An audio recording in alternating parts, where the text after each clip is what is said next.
జారిపోయిన చిగుర్లు మళ్ళీ తిరిగి పెరిగే అవకాశం ఉందా? కొంతమంది పేషెంట్స్లో వాళ్ళు చిగుర్లు గమనించినప్పుడు చిగుర్లు జారిపోయినట్టు పళ్ళు పొడవుగా అనిపిస్తూ ఉంటాయి. దాంతోపాటు సెన్సిటివిటీ, పళ్ళు గుంతలు పడినట్టుగా అనిపిస్తుంటాయి. దీనికి కారణం చిగురు సమస్యలు. దీన్ని గమ్ రిసెషన్ అని అంటుంటాము. గమ్ రిసెషన్ హోమ్ రెమెడీస్ లేదా ఇంటి చిట్కాలతో కరెక్ట్ అవ్వదు. దీనికి కారణాలు ఏంటి అనేది చూద్దాము. గమ్ రిసెషన్కి ముఖ్య కారణాలు ఏంటంటే, మొదటి కారణం చిగురు సమస్యలు. అంటే చిగురు చుట్టూ గార చేరిపోవటం వల్ల చిగురు సమస్యలు మొదలై మీకు చిగురు ఎముక దెబ్బతిని గమ్ రిసెషన్ అనేది జరుగుతూ ఉంటుంది. ఒకవేళ పేషెంట్కి పళ్ళు ఎగుడు దిగుడుగా ఉండడం కానీ, లేదా ట్రామా ఫ్రమ్ అక్లూజన్ అంటాం, అంటే డీప్ బైట్స్, ఆపోజిట్లో ఉన్న పళ్ళ వల్ల ఎక్కువ ఒత్తిడి పడడం వల్ల కూడా ఈ చిగురు జారడం అనేది తరచుగా జరుగుతూ ఉంటుంది.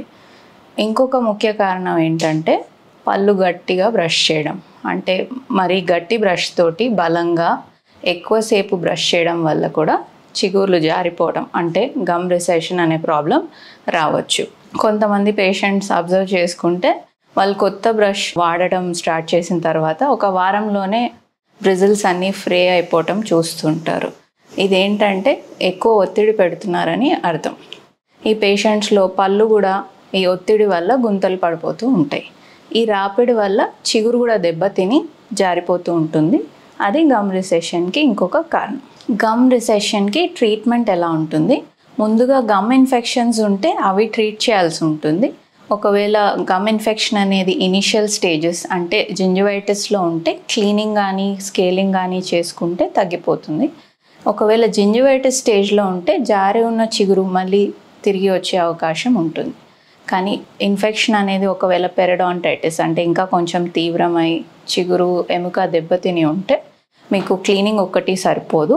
Deep cleaning, laser treatments, flop surgery లాంటివి చేసుకోవాల్సి ఉంటుంది. పెరిడాంటైటిస్ ఉన్న పేషెంట్స్లో జారిపోయిన చిగురు తిరిగి రావడం అనేది చాలా అరుదు.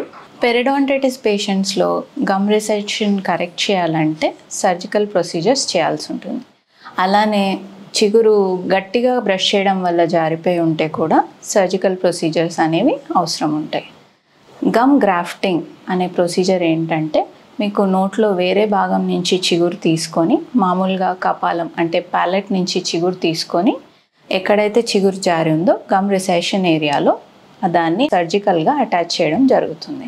గమ్ గ్రాఫ్టింగ్ అనేది చాలా టెక్నిక్స్తో చేయొచ్చు. అంటే free gingival grafting, connective tissue grafting, tunneling, coronally advanced flap, envelope, tunnel అని చాలా టెక్నిక్స్తో గమ్ గ్రాఫ్టింగ్ అనేది చేయొచ్చు. ఇది పేషెంట్ ఇండివిజువల్ కండిషన్ బట్టి ఏ టెక్నిక్ వాడాలి అనేది డిసైడ్ చేయడం జరుగుతుంది.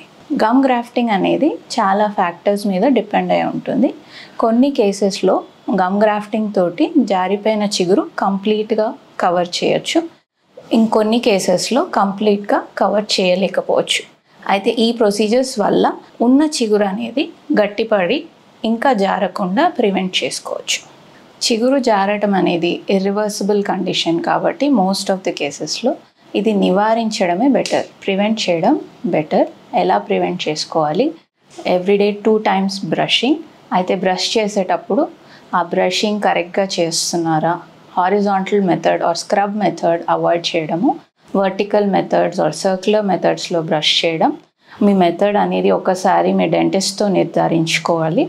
దెన్ మీరు వాడుతున్న బ్రష్ కరెక్ట్గా ఉందా, మరీ గట్టిగా లేకుండా soft or medium tooth brush వాడుకోవాలి. అండ్ ఎక్కువసేపు బ్రష్ చేసే అవసరం లేదు.